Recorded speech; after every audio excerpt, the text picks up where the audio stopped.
نهاجي برخود ما جنب ريز إدريس زوزاني برپرسه راگهاندنا لقي شنگالي بارتي ديمقراطي كردستان داكو او بخو بهترون هي بخسر و كشيده دركرنا خلق شنگالي جزي ديوان ما مستدريس دم باش بريا حمود تشتكي يعني اب بويرا كل غير عزير چه بواجه 14000 کس بهتري 14000 کس كولي نشتجينا پاکاکا ریگریل و گراوان دکی خلق چه نباده بلا بوش برچه ناوگرن پاکاکا چه جوان دکی بله زور سپاس دما خوش بین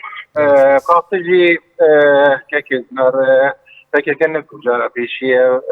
واسی دبر رجل پیش خلق الجالي ده لهر درجة نكون تنيل التلازم اللي نحاسب بشتي هالبجابتن ذي داوي ين الكردستان والعراق هاتين انجام دان فكك وغريكي حالي هات يقومن او بشتي هجدا شعبي خلقي ما تيجي خلقي ما آزادن بنا بورينا رجلا كدنا فيش خلقي نده لتلازير نخاسمة أو دبركو تماميت بالكنترول عوان ده كان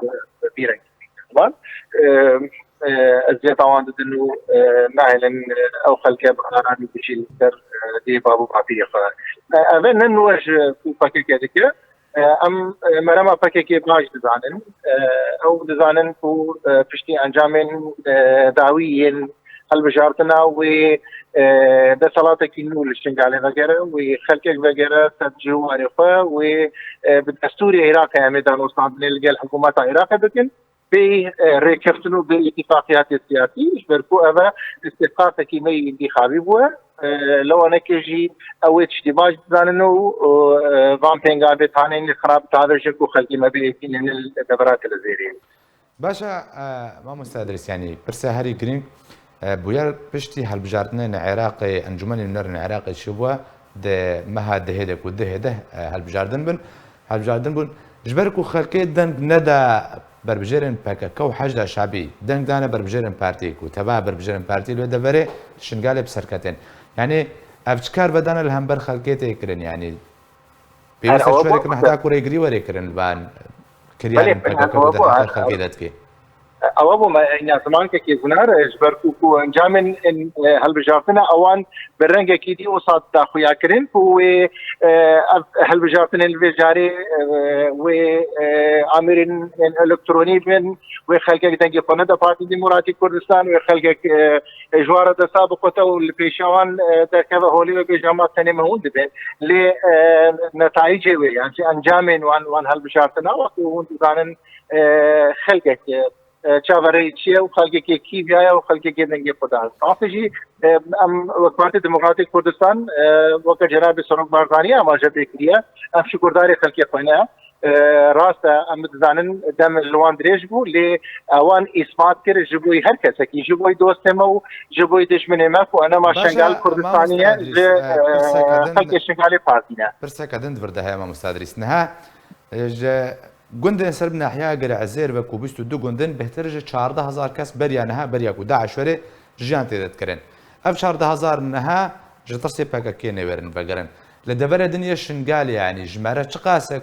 ناحيين كو خلق شنقال كان بقرن سر زيدين خوش بر باكا كي هبونا باكا كي چه ناحيه دي اب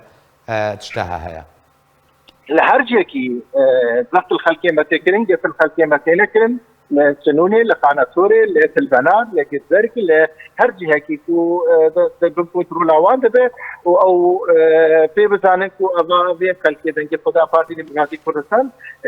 او خلقيه زيادان ريلوات جرين افنجال بيشاوان دركسن داكو او خلقيه جوي ديريكتول بكو وك